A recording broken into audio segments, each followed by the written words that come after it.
Las prisiones que vamos a ver en este vídeo redefinen el significado del sufrimiento. Las condiciones son tan brutales, tan inhumanas, que muchos reclusos creen que la muerte sería una liberación misericordiosa. Desde la implacable brutalidad de la prisión de Gitarama, en Ruanda, hasta la asfixiante desesperación de la prisión de Black Dolphin, en Rusia, estas prisiones no solo castigan, sino que matan el espíritu humano. Veamos algunas de las peores prisiones del mundo, empezando por Prisión Delfín Negro, Rusia. En la prisión de Delfín Negro, este centro de alta seguridad alberga a unos 700 reclusos, pero no se trata de presos corrientes. En conjunto, han cometido unos 3.500 asesinatos, una media de 5 por recluso, lo que le ha valido a Delfín Negro la reputación de albergar a los criminales más brutales del país, incluidos asesinos en serie, caníbales y terroristas. El nombre informal de la prisión procede de una escalofriante estatua situada en la fachada del edificio, obra de los propios reclusos. Un delfín negro, símbolo de la noción de libertad que nunca podrán alcanzar. Aquí, la única escapatoria es la muerte, ya que todos los reclusos cumplen cadena perpetua sin posibilidad de libertad condicional. La gravedad de sus crímenes solo es comparable a la severidad de su castigo. A su llegada, los presos son despojados de sus identidades y sometidos a un régimen que es la definición misma de condiciones duras. Viven en una celda dentro de otra celda, donde el espacio es tan reducido que 2 reclusos comparten apenas 15 metros cuadrados. Las celdas están replegadas tras 3 juegos de puertas de acero, lo que garantiza que ningún susurro de esperanza de escapar pueda penetrar en sus mentes. La rutina diaria en Black Dolphin está meticulosamente diseñada para minimizar cualquier atisbo de comodidad o control. Los reclusos están vigilados por vídeo las 24 horas del día, y los guardias hacen rondas cada 15 minutos para garantizar una vigilancia constante. Cuando los presos salen de sus celdas, se les obliga a caminar doblados por la cintura, una práctica exclusiva de Black Dolphin que permite el máximo control y priva al recluso de cualquier visión de su entorno, evitando así intentos de fuga o ataques repentinos a los guardias. Es habitual ver a los reclusos con los ojos vendados cuando se les traslada fuera de sus celdas, lo que garantiza que nunca lleguen a comprender bien la distribución de la prisión. Esta desorientación se suma a la presión psicológica a la que se enfrentan a diario. En Delfín Negro no hay patio. En su lugar, el ejercicio consiste en pasearse de un lado a otro de una celda más grande, y durante este tiempo, sus celdas son rigurosamente revisadas en busca de contrabando. La ausencia de cafetería significa que los reclusos comen las 4 comidas diarias en sus celdas, que consisten principalmente en sopa y pan. Sus únicas posesiones permitidas son libros, periódicos y una radio, que les sirven como única conexión con el mundo exterior, un mundo con el que solo pueden soñar. Las historias de los reclusos de Delfín Negro son tan aterradoras como las condiciones que soportan. Nikolai Astankov, condenado a cadena perpetua por un horrible asesinato familiar, habla de la fortaleza mental necesaria para sobrevivir.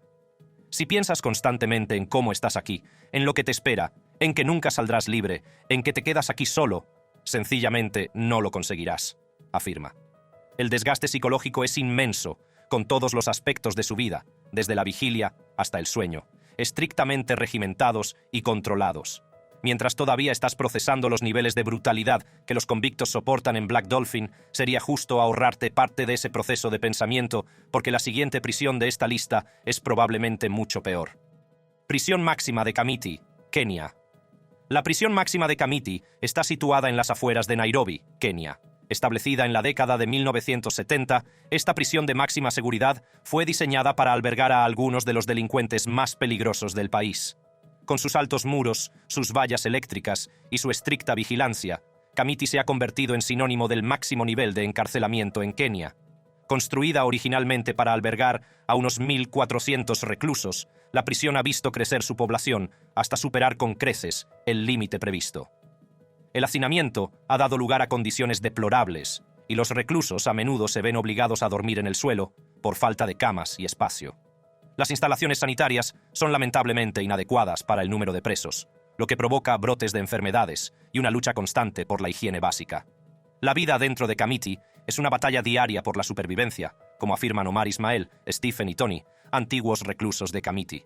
De hecho, afirman que la comida que se les proporciona apenas es suficiente para sostener el cuerpo humano y a menudo carece de cantidad y nutrición. El acceso a la atención médica es limitado, y cuando existe, suele ser básica en el mejor de los casos.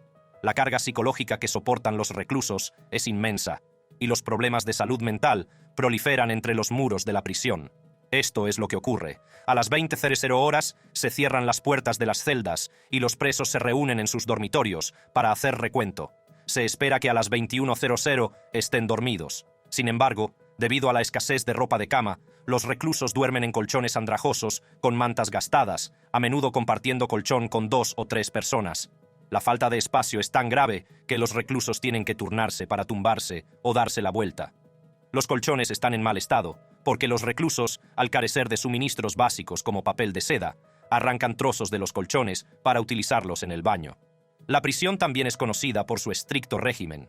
Los reclusos están sometidos a un horario riguroso, con poco o ningún margen para la libertad personal. Los guardias son conocidos por su disciplina inflexible, y a lo largo de los años se han filtrado historias de brutalidad y abusos contra los derechos humanos. A pesar de estas condiciones, o quizás debido a ellas, Kamiti ha sido escenario de varios intentos de fuga, algunos de los cuales se han convertido en leyenda. Uno de los sucesos más sensacionales de la historia de Kamiti se produjo a principios de los años 2000, cuando un grupo de condenados a muerte consiguió escapar de sus celdas y escalar los muros de la prisión. Esta fuga provocó una persecución por todo el país y sacó a la luz el ingenio y la desesperación de los presos de Kamiti. Otro acontecimiento notable que puso a Kamiti en el punto de mira fue la captura y posterior detención de miembros del grupo terrorista Al-Shabaab. Estos reclusos de alto perfil plantearon nuevos retos a la administración penitenciaria, como la necesidad de reforzar las medidas de seguridad para evitar posibles fugas o ataques internos. Se supone que las prisiones son lugares de reforma. Sin embargo, por lo que podemos ver, la mayoría de estas prisiones parecen estar haciendo lo contrario. Pero, ¿qué nos depara Terre Haute? Prisión de Terre Haute, EUU. Fundada en la década de 1940, esta institución de Indiana se creó como símbolo de la filosofía correccional moderna, claramente distinta de las prisiones punitivas del pasado. Sin embargo, con el paso de las décadas, la prisión evolucionó hasta convertirse en un complejo de alta seguridad, un depósito para aquellos considerados demasiado peligrosos o demasiado notorios para las instalaciones normales. La estructura de la prisión de Terre Haute se divide en distintas partes, cada una de las cuales cumple una función única en el sistema correccional federal. La penitenciaría de máxima seguridad, la sección más formidable, es un lugar de confinamiento estricto, donde la vigilancia es constante y la libertad es un recuerdo lejano. Junto a ella se encuentran el Instituto Correccional Federal de Seguridad Media y un campo de baja seguridad, que completan una serie de medidas de control y aislamiento cada vez más estrictas. Dentro de la penitenciaría de máxima seguridad destaca la Unidad de Confinamiento Especial. Es aquí donde los presos federales condenados a muerte pasan sus días, a menudo en régimen de aislamiento, mientras esperan el resultado de las apelaciones o la ejecución de su condena. La unidad, en funcionamiento desde la década de 1980, puede albergar hasta 50 reclusos, cada uno de ellos confinado en una pequeña celda que se convierte en su mundo. Las condiciones de la unidad de reclusión especial son objeto de controversia desde hace tiempo. Se ha denunciado que las condiciones son manifiestamente inadecuadas y que a los reclusos se les niega sistemáticamente atención médica básica y servicios de salud mental. En 2008, la Unión Estadounidense por las Libertades Civiles, ACLU, por sus siglas en inglés, puso de relieve estos problemas, describiendo una mala imagen de la vida en el corredor de la muerte. Se dice que el ruido incesante, la falta de interacción humana significativa y la monotonía incesante superan los límites de la resistencia psicológica. Los reclusos de la Unidad de Confinamiento Especial permanecen confinados en sus celdas entre 22 y 24 horas al día y reciben las comidas a través de una ranura en la puerta. El único respiro de este aislamiento es la oportunidad, 3 veces por semana, de pasar tiempo en jaulas al aire libre, algo muy alejado de la verdadera recreación. La comunicación con el mundo exterior está muy limitada, y los reclusos pueden utilizar escasamente el teléfono, el correo electrónico o una biblioteca, todo ello bajo estricta supervisión. 2 visitas no físicas de 2 horas al mes, una llamada telefónica de 15 minutos a la semana y todo el correo sujeto a examen y evaluación. La notoriedad de la prisión de Terre Haute no se debe solo a sus reclusos actuales, sino también a su historial de ejecuciones. Desde la reinstauración de la pena de muerte federal en la década de 1980, Un puñado de reclusos han sido ejecutados entre sus muros. La cámara de ejecución, equipada para la inyección letal, es un recordatorio del máximo castigo que puede imponer el sistema judicial. Hay que equivocarse si se piensa que las cárceles más peligrosas del mundo solo existen en Rusia y Estados Unidos. La prisión de Gitarama, en Ruanda, es la máxima definición del infierno en una celda. Aquí es mucho peor. Prisión de Gitarama, Ruanda. Tras el genocidio de 1994, la prisión de Gitarama pasó de ser una mera institución penitenciaria a un infierno de pesadilla, donde el concepto mismo de derechos humanos parecía desvanecerse en el aire denso y opresivo que se cernía sobre sus reclusos. Los muros de Gitarama, construidos en un principio para albergar a 400 presos, pronto se vieron obligados a contener un número impensable de almas. Más de 2000 hombres fueron hacinados en un espacio tan reducido que a cada uno se le asignó menos de medio metro cuadrado para existir. Brigitte Troyon, del Comité Internacional de la Cruz Roja, relata que el hacinamiento en la prisión es tan grave que los presos se ven privados de la necesidad humana básica de tumbarse y descansar. Por ello, permanecen de pie durante días y noches enteras. El suelo bajo sus pies también se ha convertido en un caldo de cultivo para enfermedades e infecciones, causando innumerables casos de amputaciones. Muchos presos, al permanecer descalzos sobre suelos húmedos y mugrientos, sufren la putrefacción de los pies. Según Brigitte, el aire de la prisión está cargado del hedor de la desesperación humana. El oleaje de voces, un grito de dolor y súplica, es un recordatorio constante del sufrimiento que recorre cada centímetro de las instalaciones. Las condiciones son tan terribles que los visitantes, al entrar, se encuentran inmediatamente con un mar de rostros y un amasijo de cuerpos, claro reflejo de la inhumanidad que se despliega entre los muros de la prisión. Las instalaciones médicas, o la falta de ellas, son una sentencia de muerte en sí mismas. Con solo un médico a tiempo completo y un puñado de trabajadores sanitarios, el equipo médico está lamentablemente mal equipado para tratar los crecientes casos de infecciones cutáneas, heridas y desnutrición. El cercano hospital de Kapgayi, también desbordado, no puede atender la abrumadora necesidad de tratamiento de urgencia, por lo que muchos presos languidecen y mueren en el mísero patio. Las condiciones de vida han sido tan espantosas que el Comité Internacional de la Cruz Roja, junto con otras organizaciones humanitarias, han intentado hacer llamamientos urgentes para que intervenga la comunidad internacional. Sin embargo, a pesar de estos gritos de ayuda, el número de víctimas mortales en Gitarama sigue aumentando, con media docena de vidas perdidas cada día por las despiadadas garras de la enfermedad y el abandono. Tal vez haya visto alguna vez Prison Break, y si hacemos comparaciones con Gitarama, las condiciones aquí son poco menos que espeluznantes. En Gitarama, las posibilidades de salir con vida son escasas. No hay duda de que Gitarama es el infierno en la tierra, pero ¿has oído hablar de la infame prisión de máxima seguridad ADX Florence? ADX Florence Supermax Prison. EEUU. ADX Florence es la prisión más segura de los Estados Unidos. Aquí, la vida diaria es una rutina monótona, adecuadamente diseñada para minimizar el contacto humano y maximizar la seguridad. Las celdas de ADX Florence no son simples habitaciones. Son tumbas de hormigón, donde los reclusos pasan 23 horas al día en soledad. Cada celda mide apenas 2 por 3 metros, con una puerta gruesa e insonorizada y una pequeña ventana por la que solo entra una pizca de luz. El mobiliario es escaso e inflexible, con una cama de hormigón, un escritorio y un taburete integrados en la estructura de la habitación. Una única luz fluorescente proporciona una iluminación dura y constante, y el único toque de color procede de los monos y la ropa de cama de los reclusos. Travis Dusenbury, un expresidiario, recuerda que siempre se despertaban con el ruido de las puertas mientras les servían el desayuno a través de una ranura. Comen solos, en el silencio de sus celdas. La comida es sencilla y repetitiva, con pocas variaciones que marquen los días. Como dice Travis, después del desayuno se les permite una hora de recreo, pero incluso esto es un asunto solitario. Los escoltaban a una pequeña jaula exterior, rodeada de altos muros y alambre de espino, donde podían caminar en círculos o simplemente estar de pie, respirando el aire fresco que tampoco abunda en su confinada existencia. La comunicación con el mundo exterior está muy restringida. A los reclusos se les permite una correspondencia limitada y llamadas telefónicas vigiladas, pero son privilegios que pueden revocarse en cualquier momento. La prisión se rige por un estricto código de silencio. Está prohibido hablar con otros reclusos, y los gruesos muros amortiguan cualquier intento de conversación. La única interacción autorizada se produce en forma de apretones de manos con los dedos, a través de la malla de las jaulas de recreo. Un contacto fugaz que sirve como recordatorio de su humanidad compartida. El aislamiento no es solo físico, sino también psicológico. La soledad constante afecta a la salud mental de los reclusos, provocando una enfermedad conocida como síndrome SHU, caracterizada por alucinaciones, paranoia y depresión.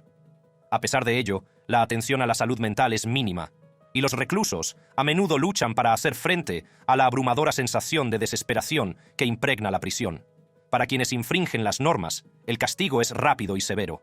La Unidad de Alojamiento Especial, o SHU, es un lugar de aislamiento aún mayor, donde los reclusos pueden estar confinados durante días o semanas sin ningún contacto humano. Los guardias, conocidos coloquialmente como Goon Squad, están equipados con material antidisturbios y entrenados para reprimir cualquier forma de disidencia con una fuerza abrumadora. La vida en ADX Florence es un ciclo de repetición y privaciones, diseñado para quebrar el espíritu de los reclusos. Los días se mezclan unos con otros, marcados únicamente por la rutina de las comidas, el recreo y los encierros. La prisión es un mundo en sí mismo, que funciona según sus propias normas y reglamentos, un lugar donde el concepto de rehabilitación queda eclipsado por el imperativo del control. Dicho esto, vamos a explorar una prisión concreta de Argentina que en los últimos años ha causado un gran revuelo debido a la forma en que se trata a los reclusos. Cárcel de Mendoza, Argentina. La prisión de Mendoza es famosa por sus mortíferos y violentos motines. Pero, ¿cuál puede ser la razón de tanta inquietud? Tiene que haber algo. La prisión de Mendoza, originalmente diseñada para albergar a 600 reclusos, ha visto crecer su población hasta superar los 1.600 individuos. El resultado es un nivel catastrófico de hacinamiento que ha llevado la capacidad de la prisión al punto de ruptura y más allá. Las celdas de la prisión de Mendoza, destinadas al aislamiento, albergan ahora entre 4 y 5 reclusos cada una, con unas dimensiones de solo 2 metros y 6 centímetros por 1 y 8 centímetros. Estas estrechas celdas obligan a los presos a turnarse para dormir debido a la falta de espacio. El hacinamiento es tan grave que muchos reclusos se ven relegados al implacable suelo de cemento, sin colchones ni siquiera ropa de cama básica. Virginia Shopi, ex reclusa de Mendoza, cuenta que, con un sistema de alcantarillado que no funciona, a los presos no les queda más remedio que recurrir al uso de bolsas y botellas de plástico como retretes improvisados, una afrenta a su dignidad y un grave peligro para la salud. Las terribles condiciones de vida se ven agravadas por la escasez de atención médica. Los reclusos que padecen enfermedades, tanto crónicas como agudas, se encuentran en una lucha desesperada por recibir atención y tratamiento. Los informes sobre heridas no tratadas, infecciones y la rápida propagación de enfermedades contagiosas proliferan, pintando un oscuro panorama de abandono y sufrimiento. La falta de atención sanitaria adecuada ha provocado muertes evitables, y 22 reclusos han perdido la vida en circunstancias rodeadas de ambigüedad y preguntas sin respuesta. Amnistía Internacional ha criticado duramente las condiciones de la prisión de Mendoza, poniendo de relieve el incumplimiento por parte de la institución de los derechos humanos básicos. En un memorando dirigido al gobernador de la provincia de Mendoza, la organización detalló el trato atroz que reciben los reclusos, incluidas denuncias de tortura y malos tratos a manos del personal penitenciario. El memorando pedía una investigación inmediata y exhaustiva de estos abusos, exigiendo responsabilidades y la aplicación de medidas para salvaguardar los derechos de las personas encarceladas.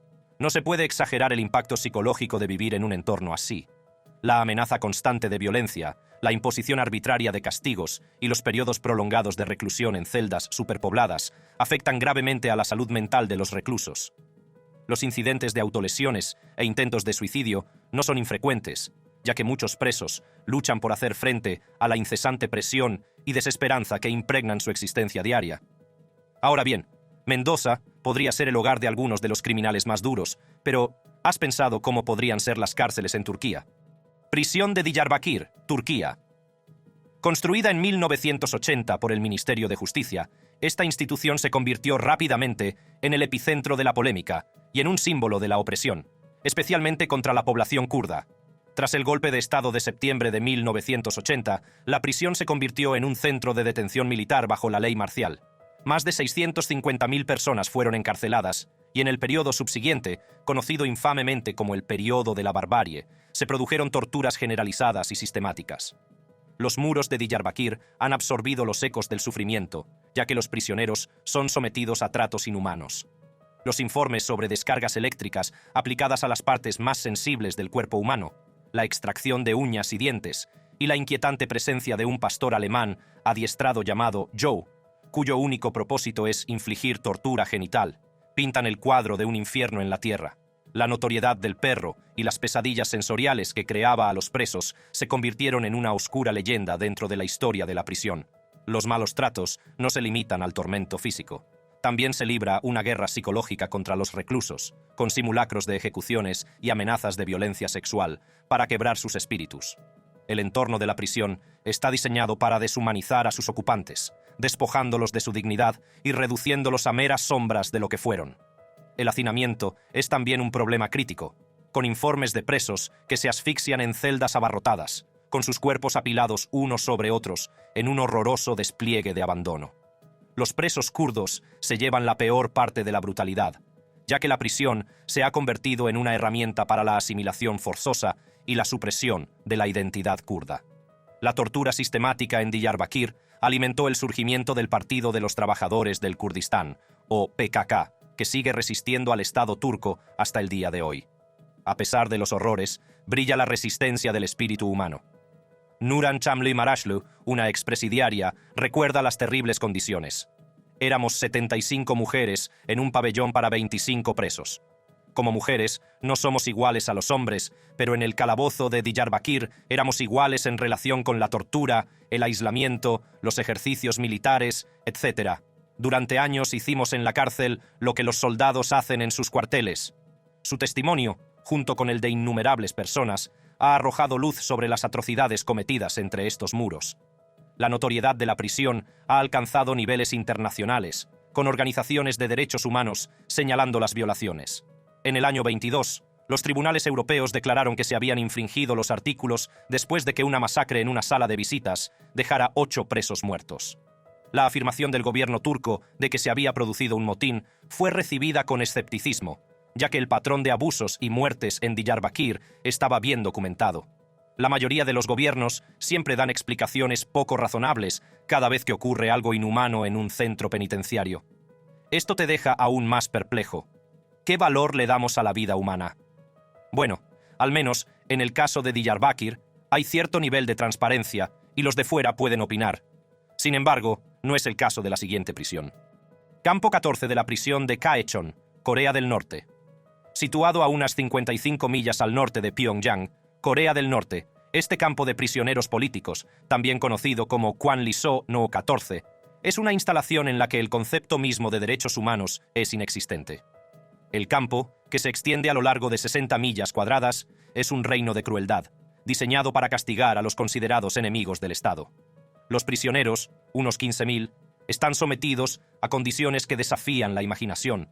Son las desafortunadas almas atrapadas en las implacables garras de una política conocida como 3 generaciones de castigo, en la que no solo se encarcela al individuo acusado de un delito, sino a toda su familia, a menudo de por vida. En los confines del campo 14, los prisioneros son despojados de sus nombres e identidades y reducidos a meros números. Se les obliga a realizar trabajos agotadores, extraer carbón, cuidar cerdos y cultivar los campos de sol a sol. Las raciones de comida son escasas, lo que provoca malnutrición e inanición generalizadas. Un simple error, un momento de descanso o un acto de rebeldía pueden dar lugar a brutales palizas o ejecuciones públicas que sirven de severa advertencia a los demás. La experiencia de Shin Dong-hyuk en el campo 14 es un reflejo de la voluntad humana de sobrevivir contra viento y marea. Nacido en el campo como consecuencia de los presuntos crímenes de su padre, Shin nunca conoció el calor del amor familiar ni la libertad de elección. Su vida fue un ciclo de trabajos forzados, hambre constante y miedo. A la tierna edad de 14 años, se enfrentó a la tortura del fuego por un intento fallido de huida de su madre y su hermano, un suceso que condujo a su ejecución y a sus cicatrices imborrables, tanto físicas como emocionales. El relato de Shin, detallado en su libro Escape to the Outside World, ofrece una vívida imagen de los horrores diarios a los que se enfrentaban los reclusos. La violación de su primo por guardias de la prisión, la ejecución de una niña por la posesión de unos granos de trigo y la vigilancia constante bajo la que vivían son solo algunos ejemplos de las atrocidades cometidas dentro de las vallas electrificadas del campo. Las implicaciones más amplias de la existencia del Campo 14 son de gran alcance. Es un símbolo del flagrante desprecio de Corea del Norte por las normas internacionales de derechos humanos y el Estado de Derecho. El funcionamiento del campo alimenta las tensiones en las relaciones internacionales, ya que las potencias mundiales se enfrentan al reto de abordar tales violaciones mientras navegan por las complejidades de la diplomacia con un régimen reclusivo e impredecible. Por un lado, podríamos argumentar que Corea del Norte es un país gobernado por un dictador, y por ello, las condiciones de reclusión en el Campo 14 no son una sorpresa. Sin embargo, ¿por qué un Estado democrático como Georgia toleraría un trato inhumano en sus centros penitenciarios? Prisión de Geldani, Georgia. La prisión de Geldani, situada en Tiflis, la capital de Georgia, es famosa por sus brutales condiciones y sus terribles violaciones de los derechos humanos, que la convierten en una de las prisiones más peligrosas del planeta. Conocida oficialmente como Institución Penitenciaria No. 8, Geldani se ha ganado la infamia internacional, sobre todo después de que a principios de la década de 2010 salieran a la luz una serie de inquietantes incidentes que ponían de relieve los abusos sistemáticos, la corrupción y el trato inhumano que recibían los reclusos. La notoriedad de la prisión alcanzó su punto álgido en 2012, cuando salieron a la luz unas imágenes de vídeo estremecedoras en las que se veía a presos sometidos a fuertes palizas, abusos sexuales y torturas por parte de los guardias de la prisión. Estos vídeos, difundidos por canales de televisión georgianos, desataron la indignación nacional e internacional, provocando protestas masivas en Georgia e importantes repercusiones políticas. La revelación pública de estos abusos provocó la dimisión de varios altos cargos, entre ellos el ministro de Instituciones Penitenciarias, y desempeñó un papel fundamental en la derrota electoral del entonces partido gobernante. Las condiciones de la prisión de Geldani son deplorables. El hacinamiento es un problema crónico, con celdas que a menudo tienen el doble o el triple de su capacidad prevista. Este grave hacinamiento exacerba las tensiones entre los reclusos, lo que provoca frecuentes enfrentamientos violentos. Necesidades como una alimentación adecuada, agua potable y atención médica son insuficientes, lo que contribuye a deteriorar la situación sanitaria dentro de los muros de la prisión. Los reclusos afirman vivir en condiciones insalubres, con acceso limitado a productos e instalaciones de higiene, lo que aumenta el riesgo de enfermedades infecciosas. Los malos tratos y la tortura de los presos son sistemáticos y están profundamente arraigados. Los informes de exreclusos y de organizaciones de derechos humanos revelan una cultura de impunidad entre el personal penitenciario, que habitualmente comete abusos físicos y psicológicos. Los métodos de tortura incluyen fuertes palizas, aislamiento prolongado en celdas diminutas y oscuras, y diversas formas de abusos sexuales. Estos tratos no son solo punitivos, sino que también se utilizan como medio para extraer confesiones o castigar a quienes desafían la autoridad de la prisión. Un exconvicto anónimo recuerda con detalle las torturas a las que fue sometido. Me pegaban, me insultaban. Durante la tortura, me ahogaron en un cubo lleno de agua y me amenazaron con violarme. El exconvicto afirma además, me arrancaron las uñas, me dañaron el cráneo, me rompieron los huesos de las piernas, las costillas, la nariz y los dientes. Tengo 43 años, pero parezco un anciano. A menudo me caigo al caminar. La corrupción también está muy extendida en la prisión de Geldani. Los guardias y funcionarios suelen extorsionar a los presos y sus familias a cambio de privilegios básicos o protección. Esta explotación agrava las ya de por sí terribles condiciones, ya que quienes carecen de medios económicos son más vulnerables a los abusos y el abandono. Además, el informe de 2016 del Comité de Derechos Humanos e Integración Civil del Parlamento georgiano documentó incidentes de tortura en Georgia entre 2004 y 2012. Las víctimas denunciaron malos tratos graves, como golpes en la cabeza con la culata de una pistola, rotura de las muñecas con la bota de un guardia y coacción para que aportaran pruebas bajo los efectos de somníferos. Pues bien, los horrores que ocurren en Geldani, Kamiti o incluso Terre Haute son brutales y, como tales, nos obligan a reconsiderar los fundamentos éticos de nuestros sistemas penales. ¿Estamos haciendo justicia si el método de castigo inflige más daño que bien? Si has disfrutado viendo este vídeo, echa un vistazo a nuestros otros impresionantes vídeos del canal. Gracias por verlo, y nos vemos en el próximo vídeo.